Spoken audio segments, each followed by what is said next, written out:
Хайырлы көн. Век живи, век учись деген рус туганнар. Менә шулай итеп, без дә бүген Лаеш районының Державина дигән авылына килеп төштек әле.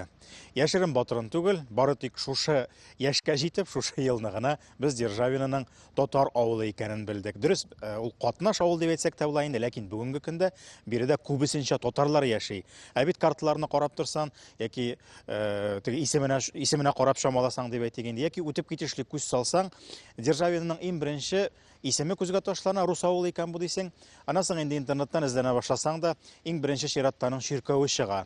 Биредә бик матур ширкәүдә урнашкан. Шуңа ничектер аның татар компоненты бар, татар тамырлары бар дип әйтә торганда түгел.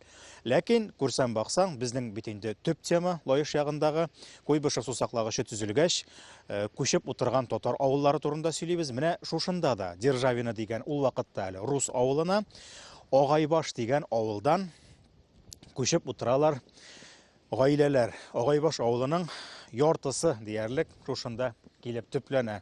Һәм менә тагын бер әйбер. Без аны инде әлбәттә карталардан карап, һәм тарихларны сөйләгән вакытта Агайбаш икәнен беләбез, ләкин менә бүген инде шушында килеп җиткәч, Агайбаш түгел, Агайбаш ул русча исеме, татарча без аны Агач башы дип йөртәбез дип әйттеләр. Шул авылны хәтерләгән һәм анда хәтта яшәгән кешеләр. Менә аның барлык нечкәлекләрен бүгенге тапшыруда барларбыз. Киттек.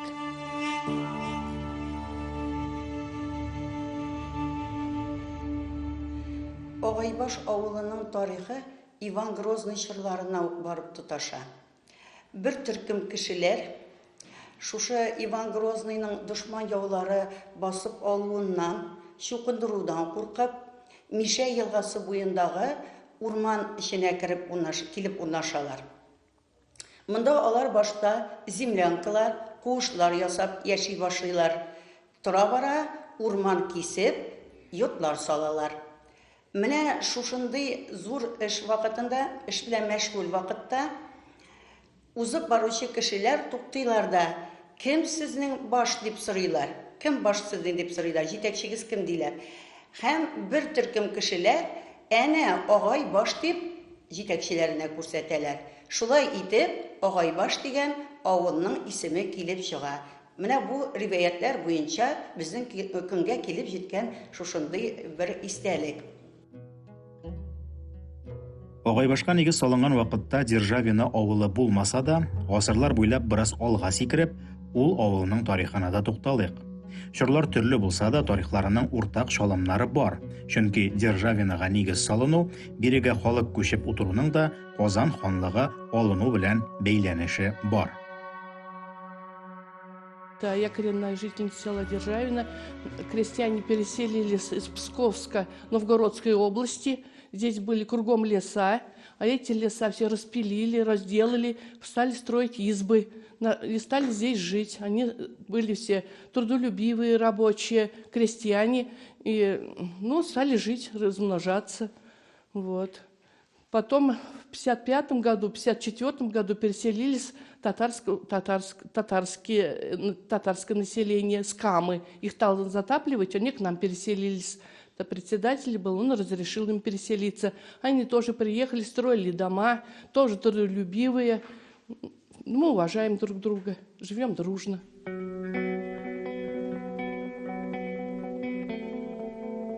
Державина авылы тарихын сөйләгән вакытта без бу төбәк тарихын гомумиләштереп алмыйбыз һәм аны бары тик рус авылы буларак тарихы башлангычын сезгә әйтеп узабыз. Чөнки аның инде бу урынга килеп утыруы, нигез салынуы 1697 елда гына була. Бер яктан карасаң бит инде Казаннан 30 километр гына ераклыкта Атабай кебек авыллар бар, шулык Мишатамак кебек татар авыллары бар бит инде шушы тирәләрне генә алсак та. Алар инде Казан ханлыгы чорыннан билгеле. 17 гасыр ахырына кадәр бу җирләр буш торды микәнни дип тә уйлап куярга мөмкин, ләкин ул як тарихы, борынгырак тарихы әлегә безгә караңгы. Шуңа күрә менә шушы Державина рус авылы 1697 ел дип исәпләп китәбез. Шунысы кызык, ул чорда нигез салган вакытта бу авылның исеме Хрущева була. Чөнки аңа нигез салучы кеше Хрущев фамилияле сәүдәгәр була. Хрущевлар нәселенә киләбез икән, алар инде атаклы дворяннар, сәүдәгәрләр, байлар һәм аларның нәселе Тулы губернасыннан чыгышлы булса кирәк, чөнки ул Тулы губернасының дворяннар китабына да кертелгән шул исемлеккә, һәм Казан губернасының дворяннары исемлегендә дә шулай ук менә шушы Хрущев дигәннәре бар. Кызганычка каршы, Державино авылында бүген Хрущевлар белән бәйле бер нәрсә дә сакланып калмаган. Бары тик менә шушылай ишарә ясап, менә фермалар ягына күрсәтә алабыз. Менә хәзерге фермалар шушы Хрущевларның утарына дип әйтик инде, аларның йортлары урнашкан җирләргә төзелгәннәр. Шул якта бойның йорты, йорт каршында буа һәм йорт тирәсендәге бакчалары булганы билгеле.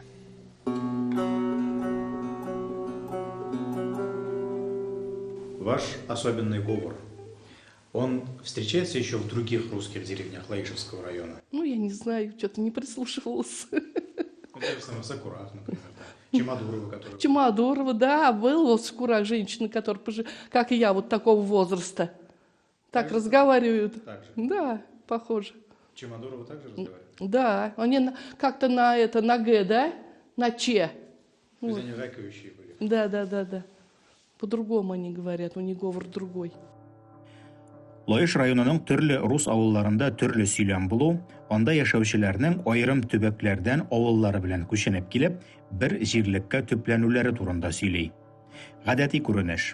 Дворяннарга җир биләмәләре бирелә, алар шул җиргә үз крестьяннарын күчерәләр. Күчермәслек тә түгел, матур, уңдырышлы җирләр бит. Башта әле авыл 20-25 йорттан гына тора, кичкенә генә авыл була.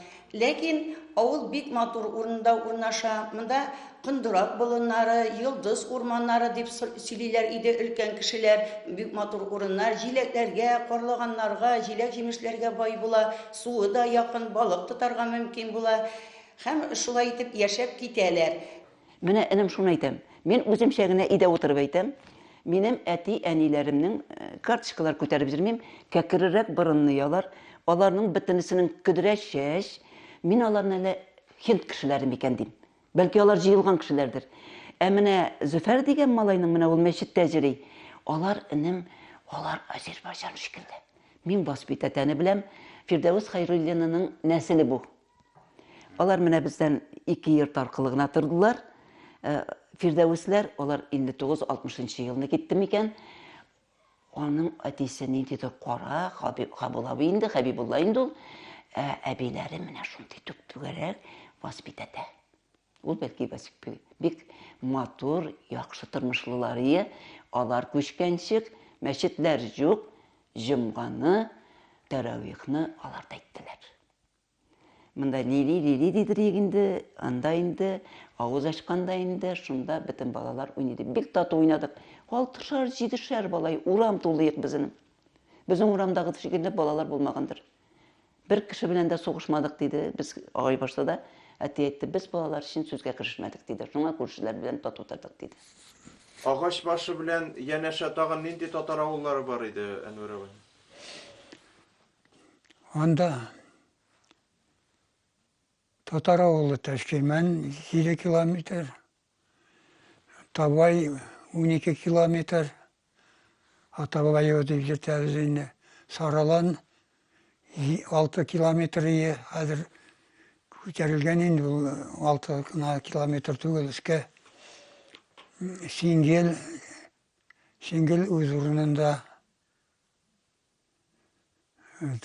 Яушыклар 7 километр радиусыннан суны чыккачтан теге ягында татар авыллары, яушыклар үз урыннарында калды инде. Шулпан деген авыл бар иде, безнең икенче ягыбызда. Алар Малы елгага күчерделәр. Күч авыллар бик дружный яшәделәр. Бер сельсовет икебезгә.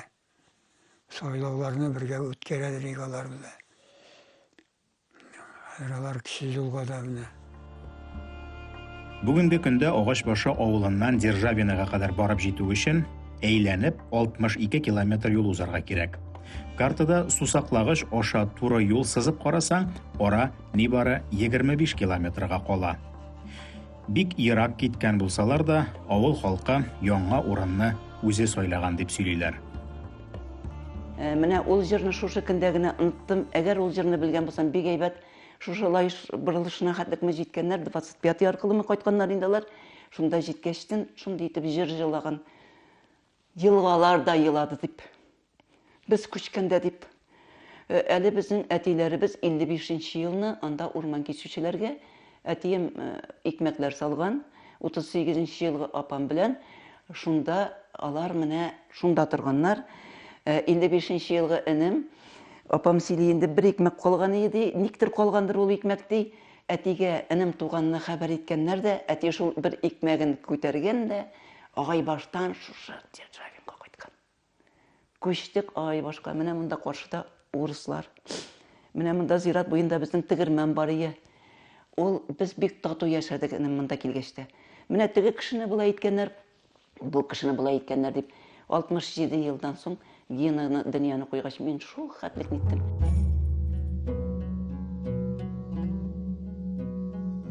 Урыслар белән ана тегендә магазин каршында ике атарлы жат, шунда клубы безнең йыладыр бөтен яшьләр, урыслар үзенә, татарлар үзенә. Татарлардан гармунчы мин инде, урыслардан Василий Сергеев. Шунда танцевать итәдер, ник бер сугышып карадык. Аннары танцулар беткәчтен кайтабыз безгә татарлар, руслар үзенә гармунлап шулай тараладыр. Менә күпме еллар ничек бер сугышкан булмады урыслар белән.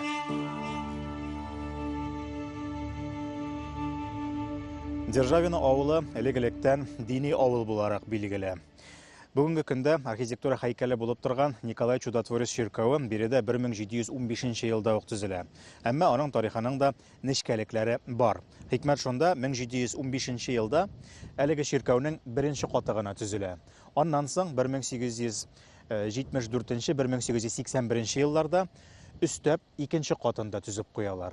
Шул ук 1881 елда менә монда пишмакта күренеп торган кичкенә генә корылма часовня Александр Невский хөрмәтенә шушы часовняны да төзеп куялар. Ә инде колокольняга килсәк, манара, чиркәү кыңгырау эленгән манарага килсәк, ул шулай ук аерым төзелә. Аны 1883 елда өстәп куялар шушы чиркәү ансамбленә. Тагын шунысын әйтеп узу бик мөһим. Менә бу чиркәү һәм аның ярындагы башка корылмаларның төзелешендә кулланылган кызыл кирпеч, шушында Державина авылы янында чыккан кызыл балчыктан басылган кирпечләрдән эшләнгән һәм кирпеч заводлары шулай ук Державина авылына караган. Хәзерге вакытта чиркәүдә реставрация эшләре бара. Авылда рус халкы кимеп баруга карамастан, чиркәүне хәзердә нәкъ төзелгән вакыттагы кебек шушы приход халкы көче белән җайлап торгызалар. Эшләр төгәлләнмәсә дә, гыйбадәт кылулар башланган инде. С того года только. С того года. А до этого? До этого не было служб. Вот первая служба была в том году, в 2020 году. А вы куда ходили? Ходили в ближние расположенные деревни. Вот Скуры у нас были расположены деревни. Лаишево. Вот. Где, если по возможности, в Казани были. Я хожу, у меня бабушка любила церковь на Поль-Ершова. Вот туда хожу. Она всегда говорила Поль-Ершова. Центральная. Русское население села Державина, оно сейчас многочисленное? Нет, мало народа осталось. Когда не было же работы здесь в деревне основной, кирпичный завод это развалился, фермы сейчас нет. Молодежи куда деваться? Все уезжают в город на заработки. Приезжает, у меня вот дочка со мной живет, она в аэропорту работает инструктором. Вот.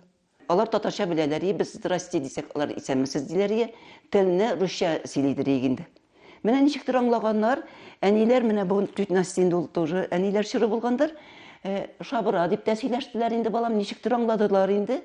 Бер-берсен татарлар, татар теленә белгәне татарча сөйләштеләр. Шулай акценты бар, ничек булса да алар шулай бик тату яшәдек. Бик тату яшәдек. Мин әйтәм, мин авылымның, үземнең мөселман татар кешесен түгел, урысларымны да жаманлый алмыйм. Алар да безнең өчен бик әйбәт булдылар. Су басырга тиешле урыннардан авыллары белән күченүчеләр темасына алынган көннән кайсы гына авылга килсәк тә, булай халык күчереп эшләнгән эшләр нәтиҗәле булды микән дип уйланабыз. Шул сәбәпле авыл кешесенең көнкүреше үзгәрешен күрсәтүче кичкенә генә бер мисал да китерәбез. Чыннан да агач башында яшәгәндә безнең авыл халкы помидорын да, кыярын да, суганын да үстерә белмәгән. Менә безнең әни селитергән иде, әнием 35-нче елгы. Дәвәни белән алар бергәләшеп, Масловка дигән авыллар бар анда, агач башы ягында, алар Дәвәни белән җир казырга җиретергән булганнар.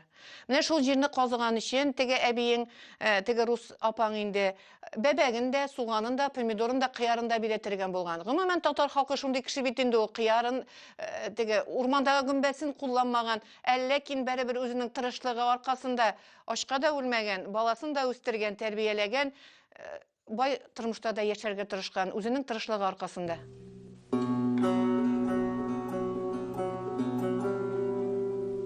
Авылга Хрущев фамилияле сәүдәгәрләр нигез салуның әлбәттә нәтиҗәсе булмыйча калмый.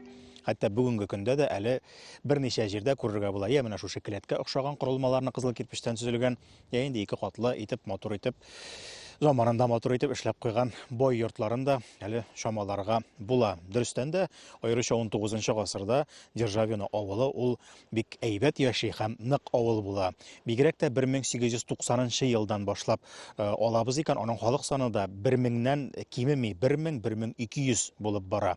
Төрле елның менә халык санын алу документларында 19-нчы гасырда гомумән монда 2 җил тегермәне була, үзләренең тимерчеләре була, сыра сата торган 2 лавкалары була, берничә вак-төяк сата торган лавкалары, шәрәп лавкасы да шушында була.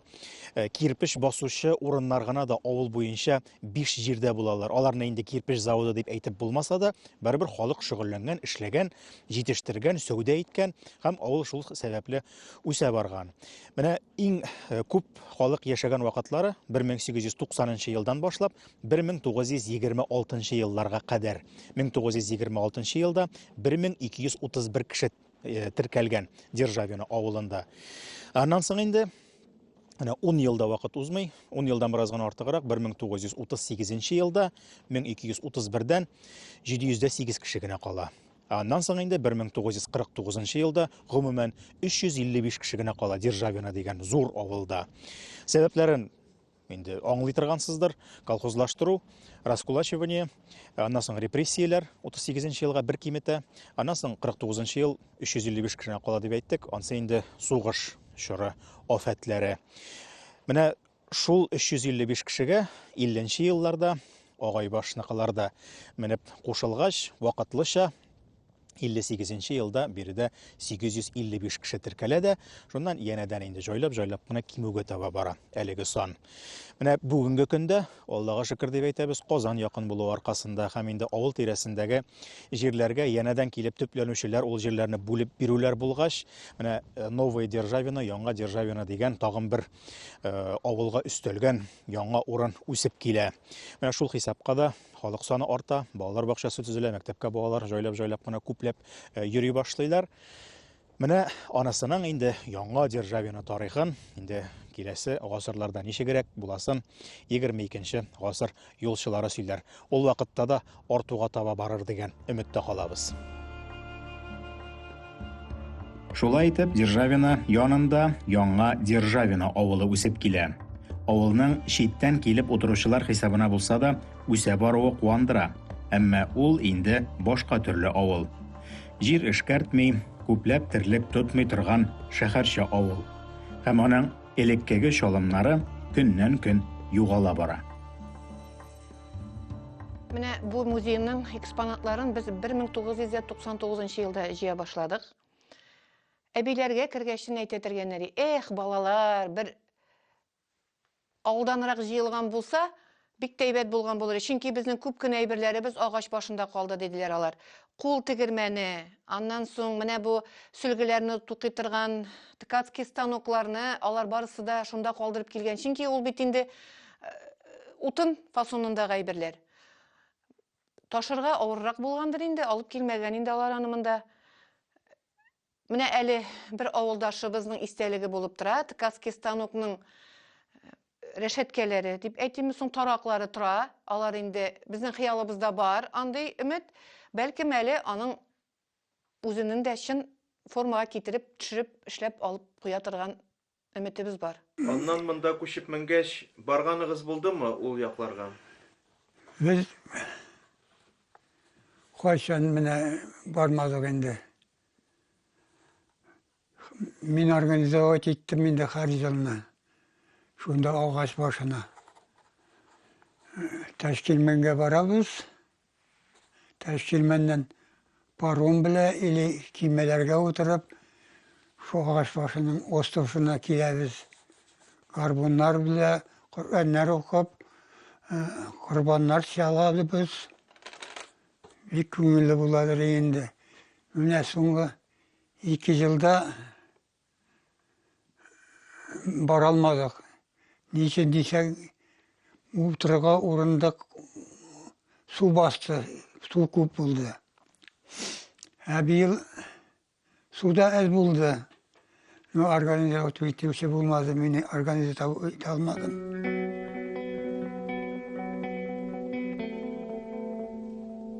Бүгенге тапшыруда бераз гына гадәтебезне үзгәртеп, музей белән йомгакларга булдык әле. Фикерләребезне. Ни өчен дисәгез, безгә көне буе, менә Әнвәр абый белән сөйләшкән вакытта ул әйткән сүзләр тыңгылык бирмәде. Әйе, без монда агач башыннан күчеп утырдык.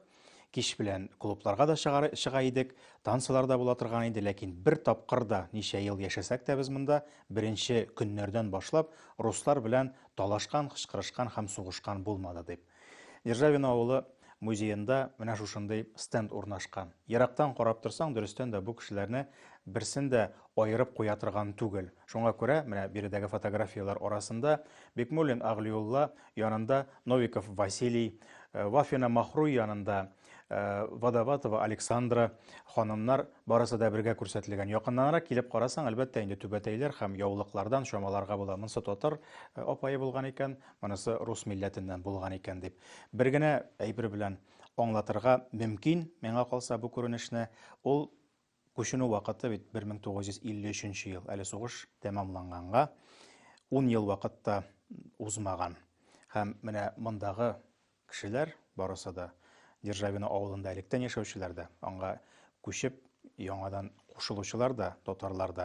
Алар афәтнең, авыр тормышның һәм ил өстенә килгән сынауларның нәрсә икәнлеген беләләр. Һәм аларның менә шулай вакланып, авыл эчендә бер-берең белән нәрсәдә булса бүлешергә, ниндидер кемнең кем икәнен сынап карарга дигән теләк тә, уй да гомумән булмаган. Аларга яшәргә генә кирәк булган.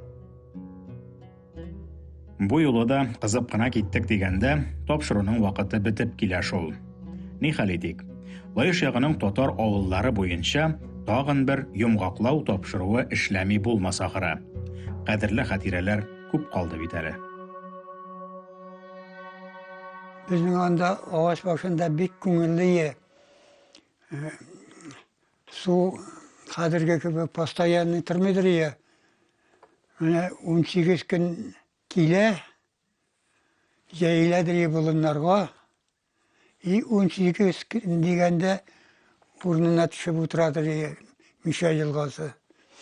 Менә таллыклар безнең авылда, яшьләр инде паромда, гарбунда уйнап, шунда биеп, костер ягып, таллар арасында йөрүе бик күңелле.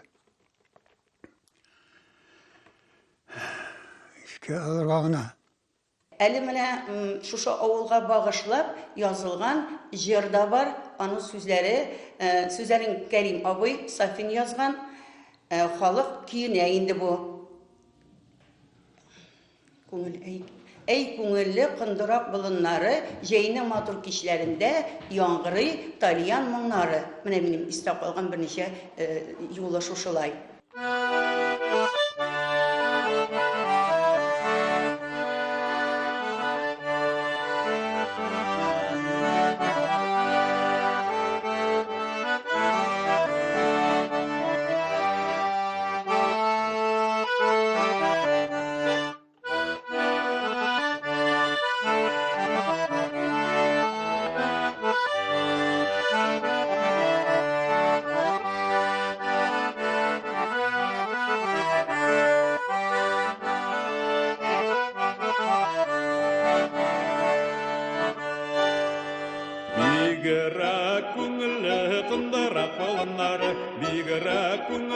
Якындарақ болыннары, жайның матур кешлерінде яңғыр итальян мұнлары, жайның матур кешлерінде яңғыр итальянымы.